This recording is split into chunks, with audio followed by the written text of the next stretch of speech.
This is NewsBreak26 in Southwest New Brunswick. I'm Vicki Hogarth. Here's what's happening in our part of the world. The Elm Street Nature Park in St. Stephen has become a temporary home to a group of unsheltered people who are camping within the park. The number of unsheltered people living on the streets and parks of the St. Stephen area has increased significantly over the past few weeks due to the closure of the winter warming station on April 28th. At a recent Municipal District of St. Stephen Council meeting, some members of the public vocalized their concerns over the rise of people living in the Elm Street Nature Park and making campfires. Council discussed the possibility of exploring options to relocate the unsheltered group to a more suitable location while long-term solutions are sought. One of the primary concerns with the current location is the risk of fire. St. Stephen Fire Chief and Director of Protective Services Sean Morton expressed concerns about the park's location and the difficulty of accessing it in the event of an emergency. If we had them in one location that we controlled, we can manage the garbage. We can put out garbage cans. We can collect the garbage on a daily basis or every couple days. We could put in porta potties, so we're controlling the sewage. We can put in safe fire pits that we can approve that we know have a safe perimeter around, so that, you know, if they light a fire on a night they shouldn't be lighting a fire, the risk is lower than if they're hiding in the woods, you know, behind somebody's house. I'd be more concerned about that than someplace that we can control and create a perimeter that makes it safe. Mayor Alan McEachran says council's challenge is to find a solution that balances safety concerns of both the local residents and the unsheltered population. Do we move them? Where do we move them to? If we can find that location that's going to be less impacting as where it is right now, I guess.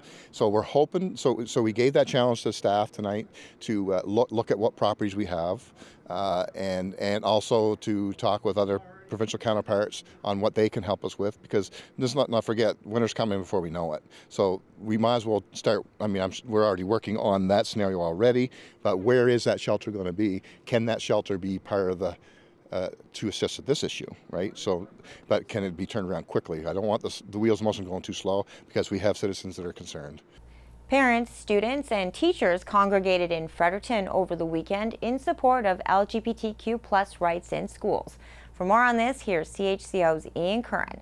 This has been a very distressing week, we know, for students, families, and the communities. In Fredericton last weekend, a large group of protesters gathered on the lawn of the legislature supporting the recently formed Education Gender Identity Policy, Policy 713. Introduced in the year 2020, Policy 713 advocates for all members of the school environment to have the right to self-identify and express themselves without facing consequences. Attending this event was the New Brunswick Teachers Association and New Brunswick's Pride in Education Committee, as well as many teachers, students, and New Brunswickers showing support. This protest was prompted by Education Minister Bill Hogan's choice to review Policy 713 in response to numerous concerns from the public and his ongoing review at this time. Curran, CHCO, NewsBreak26, Fredericton. Thanks, Ian. Finally, this past fall, Shiretown Community Services in St. Andrews launched a weekly free community lunch called Community Kitchen, which takes place every Friday from 11:30 a.m. to 1:30 p.m. at the Anglican Parish Hall. Lunchgoers can dine in or take out a selection of delicious offerings made by Chef Helen Ann Smith and her team of young cooks and restaurateurs in training.